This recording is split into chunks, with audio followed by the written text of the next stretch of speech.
eu queria fazer o seguinte, né? Nós temos aqui, entre nós três, há uma pessoa que estava em loco lá no dia, naquele alegre domingo, dia 4, 6, né? Dia 6 de Seis. junho Estava de bem dois louco mil e no vinte e dia. um. Falou? Professor Felipe Carvalho Martins, e aí? Conta um pouquinho para nós do que você viveu naquele alegre domingo. Olha, eu acho que o que mais marca assim da prova do CFP é a maratona que ela é. É um domingo muito alegre, mas que te desgasta muito fisicamente. Realmente, 4 horas de prova de manhã, depois do intervalo, né? E aí mais 3 à noite, total de, já nem me lembro, 140 questões, né? Total. 140. É muita coisa, né? Acho que todo mundo já deve ter passado na vida por alguma prova, assim, que tenha sido exigente. Eu já passei por algumas, mas eu acho que nenhuma exigiu nesse nível, assim, tanto no mesmo dia, né? Normalmente é um pouquinho mais espaçado. E Isso aí. no CFP você pode fazer isso, você pode passar, mas aí tem algumas desvantagens, né? Então, existem vantagens para poder passar por essa maratona também, né? Que está dentro do jogo da prova, né? Que é você fazer tudo de uma vez e ter aquela compensação dos módulos e tudo mais. Mas a palavra para mim é essa, é maratona. Realmente é pesado. Não, bom, bom. Tá feliz ou não? Eu tô feliz. Muito bom. O Rodrigo falou que ele tomou uma surra e a Natália está falando que a prova é um rolo compressor. Então, tem uma ideia aí da impressão da galera. Vamos começar falando do módulo 1? Vamos lá. Então, pelo que o pessoal andou falando aí, do que você capturou que foi a maior ênfase dessa edição aí da prova no módulo 1? Cara, então, nas matérias que eu dou aula, me pareceu que a prova não foi nada muito, muito diferente do que a gente está acostumado a ver. O pessoal comentou que estava bem em linha com a imersão, né, com as questões da imersão. A diferença, né, tô falando aqui das matérias que eu dou aula, ninguém é obrigado a saber que matérias que eu dou aula, né? Processo de planejamento financeiro, perfil de competências do planejador financeiro, ética e ambiente regulatório, né? Essas são as disciplinas aí. Não tinha nada muito que chamasse a atenção, as questões foram em quantidade e em dificuldade em linha com o que a gente já esperava, né? Então, foi uma prova honesta, tranquila. A única coisa que chamou a atenção mais nessa parte foi que o pessoal comentou muito que na matéria de ética, normalmente as questões caem dando um estudo de caso e perguntando qual foi o princípio infringido ali, né? E nessa prova, acho que a Planejar quis dar uma brincada e colocou algumas questões perguntando qual princípio o planejador tinha obedecido com a conduta que ele desempenhou. Que é uma coisa que eu não me lembrava de ter visto, mas assim, também não muda muito, muda um pouco, te dá aquela surpreendida, mas não muda o raciocínio de resolução, né? Se você sabe como infringe, você também sabe como obedece. Era questão de conhecer os princípios e lembrar. Então foi bem tranquilo. Perfil de competências do planejador financeiro também tranquilo, em linha com a imersão, né? E foi bem direto as perguntas de perfil. Bem direto, né? Cobrando ali capacidades, habilidades, conhecimentos, muito, ou você sabe ou não sabe, né? E eu sempre falo isso na imersão, sempre falo isso nas aulas. Essa não é uma matéria que você deduz nada. Infelizmente, você tem que ter estudado, você tem que saber qual é o perfil de competências para acertar as questões. É assim que funciona, né? Então, mas veio em linha bem direta, processo de planejamento financeiro dá um pouquinho mais de trabalho, mas também não são muitas questões, acho que 4 ou 5 aí. Então, foi tradicional. Nada que deixasse a gente de cabelo em pé, até porque não temos condições de ficar de cabelo em pé. Como vocês podem notar. Um pouquinho. Bem pouquinho. Aliás, nós já falamos isso para você, professor Felipe. Se você pretende ser um cara bem-sucedido no mundo financeiro, repense a sua vegetação capilar. Né? Você está invertido. É embaixo, filho, não em cima, é embaixo. Todo processo. É uma questão de logística. Preciso comentar sobre um tema aqui interessante, né? Sobre as questões que caíram de planejamento, né, na parte de gestão financeira. Planejamento não, na parte do módulo 1, né, que é o módulo de planejamento, mas falando sobre gestão financeira, né? Então, basicamente, pelo que o pessoal comentou aqui, o que a gente teve foi índice de cobertura, índice de endividamento, índice de poupança, índice de liquidez, né? Para fazer isso daí, não tinha jeito, aquele esquema que a gente ensinou exaustivamente, várias vezes nós fizemos, né? Tinha que saber montar o balanço, colocando o que é ativo e o que é passivo, e tinha que montar o resultado, né? Colocando o que é receita e o que é despesa, né? Pelo que a gente viu, sem grandes surpresas e sem controvérsias dessa vez, não é, Felipe? A única coisa que eu vi lá que eu achei até interessante, assim, mais ligado com a realidade mesmo, é que normalmente a gente via, assim, numa informação, numa linha dava só uma informação. Então, assim, um apartamento de valor de mercado tanto. E lá ele estava colocando não só o valor do ativo, mas o que tinha de rendimento também. Então, isso foi legal. Então, por exemplo, um apartamento alugado com valor de mercado tanto e o aluguel tanto. Então, na mesma informação, você tinha um rendimento e você tinha um ativo também, né? Então, isso tinha que ficar um pouco atento. Eu me lembro especificamente dessa questão que tinha uma parte que falava de 2 veículos e dava o valor de um só. E tinha alternativa se você fizesse a conta como se fosse um só. Então, ele escrevia assim, 2 veículos, o valor não lembro de quanto. Mas aí, aqui estava o valor de 1. Então, você tinha que multiplicar por 2 aquilo lá para poder colocar no ativo. Se você não colocasse, tinha uma alternativa, com tanto a menos. Então, tinha essa pegadinha aí. Então, assim, era lei com atenção, né? Acho que aqui no mundo financeiro a gente fala isso, mas quem sempre bate bastante nessa tecla é o Vlad, né? Ele fala muito de você ler a prova com bastante atenção para você ter que ler só uma vez.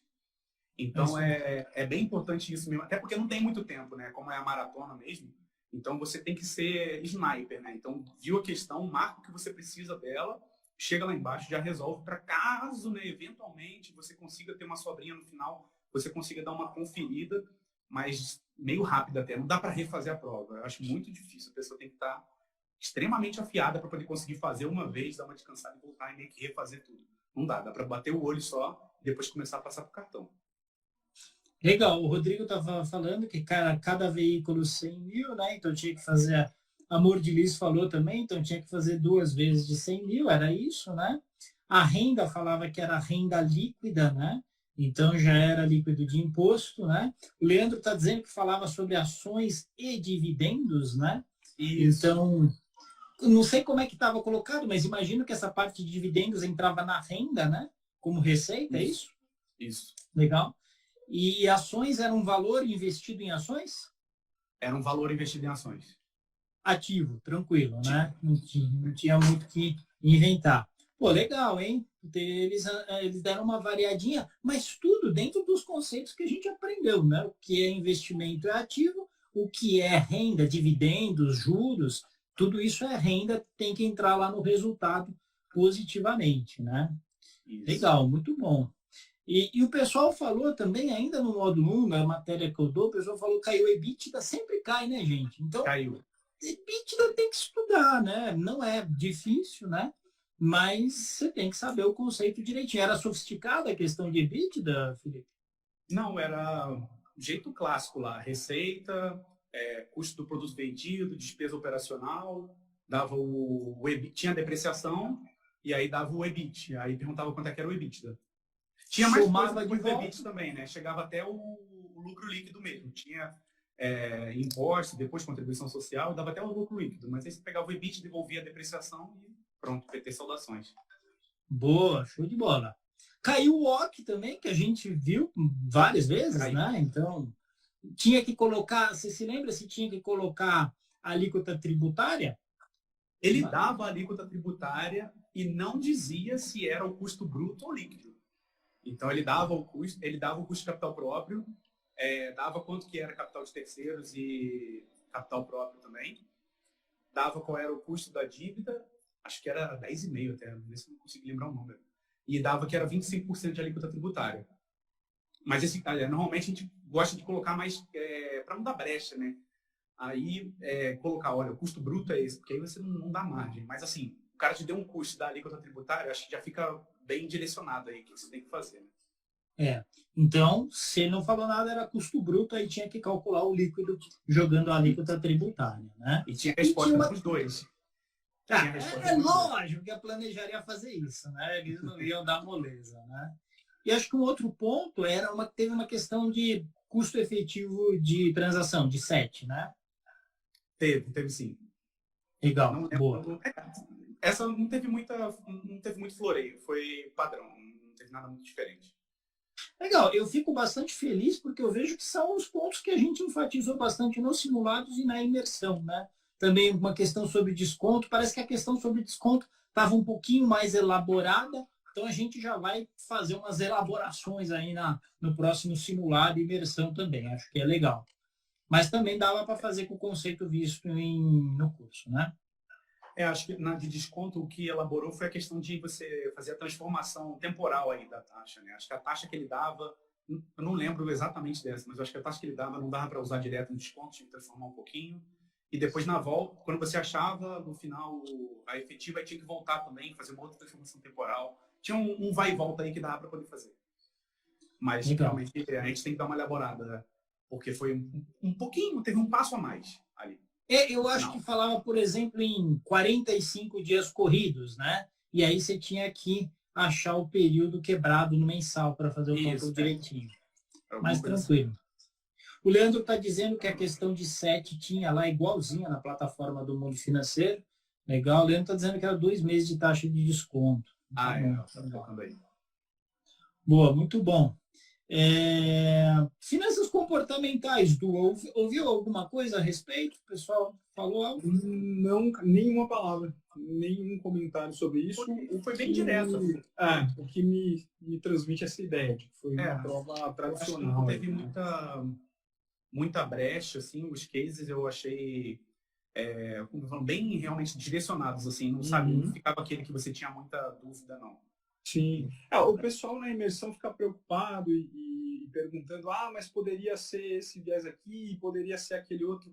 E é uma coisa que a gente sempre fala tudo bem, até poderia, mas a Planejar vai direcionar e quer saber se você conhece aquele conceito, né? Não precisa ficar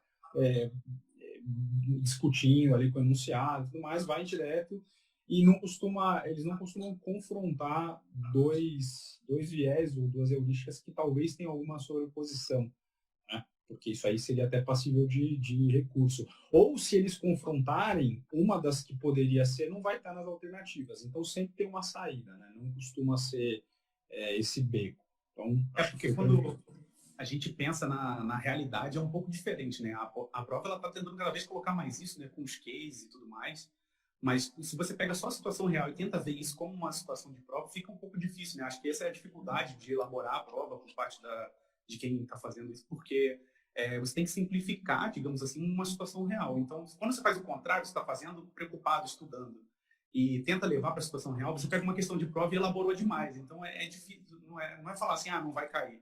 Mas é porque senão fica muito aberto, né? Aí dá margem para recurso, problema e tal. Então, realmente, a ideia da prova é ver se você sabe aquele conceito de direcionar. E nisso, na parte de finanças comportamentais, estava acontecendo realmente. Pô, legal. O Leandro fala aqui sobre o viés de disponibilidade, né? Perguntou o viés de disponibilidade. O pessoal colocou, parece que uma questão que tinha os rendimentos de ações, né? Para analisar... Tinha um gráfico que mostrava que o rendimento de ações era desse tamanho, assim, gigantesco, e os outros pequenininhos. Aí perguntava qual era o viés. Legal, muito bom, interessante. Deixa eu pôr aqui de novo o Du. Porque eu acho que a conexão do Du não tá boa, ele tá caindo toda hora. Legal, o Leandro tá falando que tinha uma de ancoragem também. Legal. Bom, tudo dentro do que a gente tinha visto também no curso, né? Então, acho que não tivemos grandes surpresas nessa linha. Ainda no módulo 2, queria falar um pouquinho sobre algumas questões interessantes. Por exemplo, a semelhança entre CAPM e APT, que caiu lá na prova, né? Verdade. Então, basicamente, né, eu não sei como é que foi a questão, não sei se você lembra, Felipe, como é que foi essa questão específica. Quais eram as premissas comuns, eu acho, aos dois modelos. Como as alternativas tinham uma premissa comum aos dois modelos, eu acho que era isso. Se o pessoal puder confirmar aqui nos comentários. Legal. Uma coisa que geralmente o pessoal pergunta e a gente precisa lembrar é que no CAPM você tem uma única, o beta é a única variável, né? Como variável relevante de risco, né? Como é o risco chamado risco diversificável, o risco não diversificável, né? O risco sistemático. E no APT, o que acontece é que você tem vários fatores de risco. Então, você tem vários betas, então não é um modelo unifatorial como é o CAPM, tá certo? Muito bom. A Marília está falando aqui que caiu Constant Mix. Me falaram que teve 2 questões de Constant Mix. A gente tinha feito direitinho, né, o rebalanceamento. O que aconteceria se o cara deixasse de fazer o rebalanceamento? Isso. E pelo que me falaram, caiu exatamente nessa linha, né, Felipe? Foi uma que foi exatamente isso, cara. Deixou de fazer o rebalanceamento e aí perguntava, né, qual que tinha sido o rendimento dele nesse caso, ou seja, sem comparar com fazendo o rebalanceamento, e na outra parte comparando também. Né? Era 2 respostas e uma alternativa só. Então, tava qual que era o rendimento e a diferença para se tivesse feito o rebalanceamento. E a outra era pedindo para como que seria o rebalanceamento. Né? Aí só tinha que tomar cuidado com o referencial, né? Porque eu me lembro que uma das partes, por exemplo, saía... Eu acho que a carteira pedia, não lembro, era 13%, alguma coisa assim, e saía para 17%. E de 13 para 17 você não aumenta 4%, né? Você está aumentando quase que 30%. Então tem que tomar cuidado com esse referencial aí. Então essa era uma parte de cálculo simples de constant mix, mas que você tinha que tomar cuidado com esse final. Porque é claro, a letra A e a letra B era exatamente você fazer um menos o outro, né? De 60 para 66, aí estava dizendo lá, aumento de 6%, em vez de aumento de 10%. Né? Interessante, interessante. Como já era esperado, caiu sobre títulos americanos, né? Caiu sobre TIPS, né? Eles então focaram nas TIPS, né? Caiu sobre duration, né? Título pré sem cupom, o que ocorre com a duration, né? Então eles focaram nessa parte. A gente, na imersão a gente caprichou essa última imersão na duration, né? Então espero que vocês tenham conseguido levar numa boa, né? Porque tinha, sem brincadeira, nessa última imersão a gente tinha umas 3 ou 4 questões de duration, né? Você achou tranquila essa de duration, Felipe? Não tinha nenhuma pegadinha, assim, o trabalho que fazer conta de duration dá. Tinha uma que era, na verdade, de duration modificada, se eu não me engano, mas era teórica, perguntava o que o efeito da duration modificada, como você interpreta, né? E tinha 2 de cálculo realmente. Uma com uma carteira de títulos e a outra mostrando um título só com os pagamentos, eu não me lembro exatamente. Legal. Não, aqui ó, a Bela tá falando aí, que era uma com cálculo e a outra teórica. A teórica então foi de duration modificada e a outra era uma carteira de títulos, então. Aí ele dava os vencimentos, não tinha que fazer nenhuma transformação escabrosa, dava vencimento em dias úteis, perguntava a duration em dias úteis, né? Eu acho mais... A gente tinha, acho que na imersão, umas meio pegadinhas, assim, né? Tinha cupom de 6 em 6 meses e perguntava duration em anos, alguma coisa assim. Então, se você saísse calculando direto e não fizesse a conversão no final, podia ser que errasse. Mas lá não, tava o cálculo direto, realmente. A gente tava tudo, assim, desconfiado das de duration. Então, a gente se preparou ao máximo. Por isso que eu acho que a galera deve ter conseguido levar numa boa, né? Só se teve alguma desatenção aí rodou. Eu acho que é isso. O módulo 2, pelo que o pessoal me falou, foi um foco bastante normal do que acostuma ter, né? Aí a gente vai para módulo 3. O que você achou, Felipe? Módulo 3 e 4, né? Aquela dobradinha riscos e previdência. O que você diria?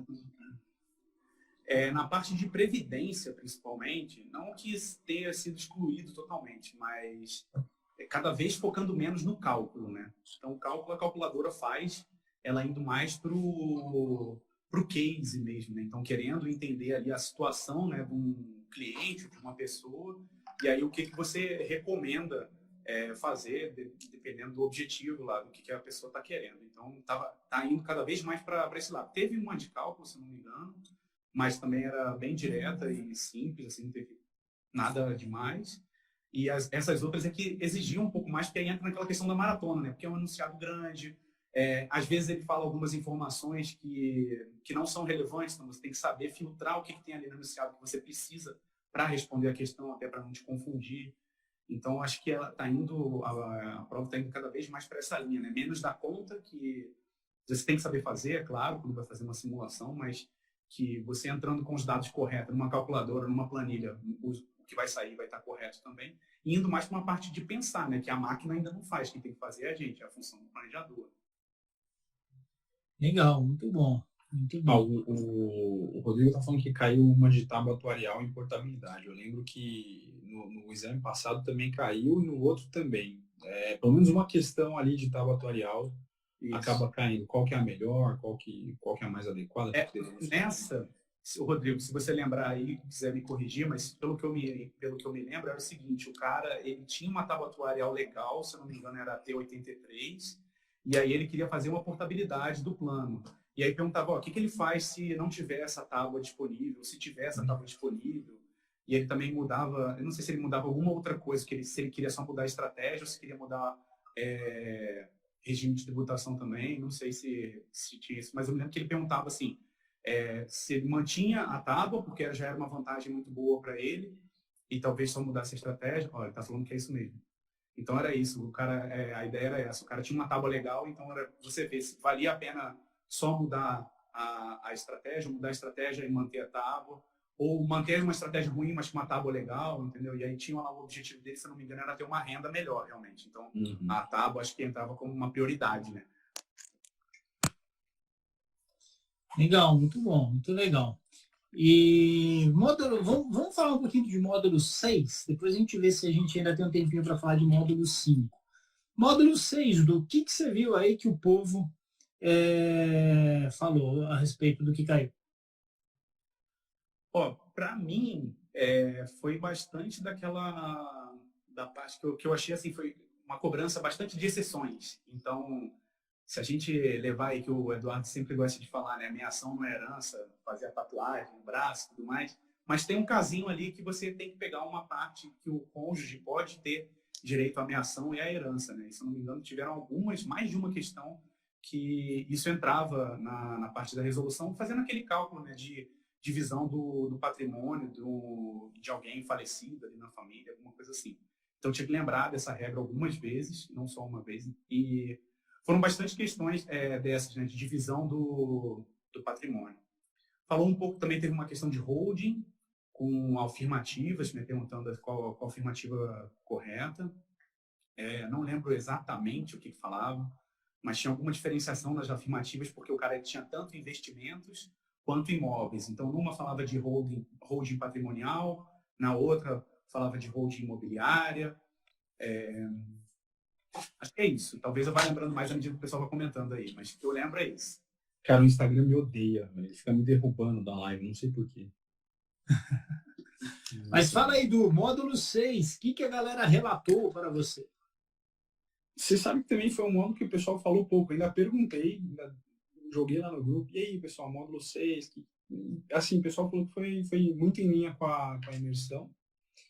E basicamente isso foi um módulo pouco comentado também. A não ser que vocês tenham visto alguma outra coisa que eu deixei passar, mas pelo que eu vi, módulo 2 foi de longe o mais comentado, né, por conta das questões que a gente já falou.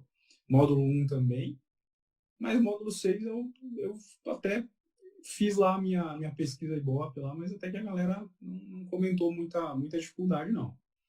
O Rodrigo comentou uma questão aqui que foi legal, Rodrigo, que era assim, era uma mãe, os filhos que queriam renunciar à herança, o pai falecia, e os filhos queriam renunciar à herança para poder favorecer a mãe. Só que eu acho que um deles ainda era casado e tava com os pais vivos também, eu não lembro mais detalhes, mas era assim, os filhos querendo renunciar à herança para favorecer a mãe, com esse intuito, né? Aí dizia lá o que iria acontecer nesse caso. Entendi. Teve uma doação também, agora eu lembrei, uma doação com cláusula de reversão também. A mãe doou um apartamento para um filho e esse filho falecia depois que ela doou. Esse filho era casado. E aí depois falava se tivesse cláusula de reversão e se não tivesse. E ele tinha um irmão também, né? Então ela doou para um filho, o outro ficou sem nada. Esse que ela doou faleceu, se tivesse cláusula de reversão ou não, o que aconteceria? E aí depois tinha o outro irmão, o que ia acontecer também, né? Em que casos, com cláusula ou sem cláusula de eleição, se esse outro irmão ia ganhar alguma coisa, ou se a esposa desse filho que tinha recebido, era alguma coisa desse tipo. Legal, legal. Legal. O pessoal falou bastante sobre que caiu muito a comunhão universal. E né, acho que até o Felipe falou que caiu muito a comunhão universal. E é engraçado, na imersão, normalmente eu coloco uma ou duas de comunhão universal e foco o resto em comunhão parcial, que é o caso que é mais difícil, costuma ter mais exceção. Comunhão universal, tudo é de todo mundo e acabou, se resolve lá. Mas parece que nessa prova planejar deu uma puxada para esse lado, né? O Rodrigo falou de uma aqui também que era interessante, que era uma pessoa que tinha feito doação, se não me engano, de imóveis. Fez para um familiar e fez para um funcionário dela, acho que era um caseiro, alguma coisa assim. E aí perguntava se quem tinha que colacionar, se era obrigatório ou não. Então, os dois tinham que colacionar. Você tinha que lembrar o que saiu da legítima e o que saiu da disponível, né? Eu acho que as duas eram da disponível. Se eu não me engano, se o Rodrigo já comentar. Eu acho que as duas eram da parte disponível do patrimônio, e perguntava quem tinha e quem não tinha. Boa, muito bom. Pô, em que módulo que tinha uma que falava de uma festa que ia dar pro filho lá, um negócio assim? Era seguros. Assim? Módulo 4, né? Seguros. Da parte de seguros. Tinha que... era feito, que tipo de seguro serviria para a situação em que o pai queria garantir a festa de 15 anos da filha, só que ele não queria a cobertura por morte. Aí tinha lá os dotais, né? Dotal puro, dotal misto e tal. E aí você tinha que lembrar lá de que o dotal puro é aquele que não tem cobertura por morte. Mas, eu lembro que o pessoal comentou isso comigo. O Vlad falou na imersão dessa, ele até chamou a atenção para esse cara. Legal, da hora, gente. Acho que falamos de quase tudo aqui que era para falar, nosso tempo está esgotado até as 19h30. Queria só para falar para vocês o seguinte: eu vi que a Marília está aqui, a Marília está fazendo festa, que ela passou, né? A gente já está contando aqui os que passaram, então tem uma galera muito grande que passou direto, né? Ou que já tinha passado em 2, 3 módulos, faltavam outros e passou também. Então, é uma festa muito grande, a gente está muito feliz pelos que passaram, mas é muito comum ficar um ou outro módulo, então tem uma galera que vai continuar com a gente. A gente já vai se debruçar em cima dessas questões que já passaram para nós. Então, a gente vai bolar como deixar o treco um pouquinho complicado, rebuscado. Vamos trabalhar para simulado, vamos trabalhar para imersão e vamos que vamos. Porque, gente, Bela Bessa passou. Eu passei, galera. Parabéns, parabéns. Fica muito feliz. Mas a gente então já está trabalhando nisso porque, pessoal, agora não é mais daqui 4 meses. A próxima prova, que data que é? Vocês lembram? Você lembra, Du? Lembra? 19 de agosto? É um negócio assim, na...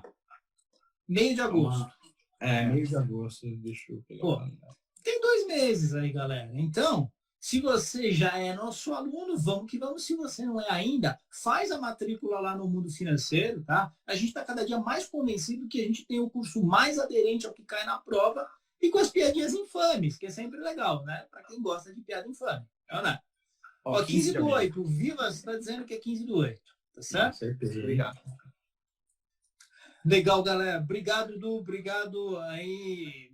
Vou te chamar de Martins, porque aqui só tem lugar para um Felipe. Tá certo? Boa. Obrigado aí, professor Felipe Martins. Obrigado, Du. Obrigado pelo pessoal que participou. Tamo junto aí. A gente continua aí, que em agosto tem mais prova, tem imersão antes da prova de agosto, tem mais simulado novo aí nos próximos dias na plataforma do Mundo Financeiro. Vamos que você vai ser CFP, é uma questão de tempo, tá certo? Abração, gente. Valeu. Pessoal. Valeu. Tchau, tchau.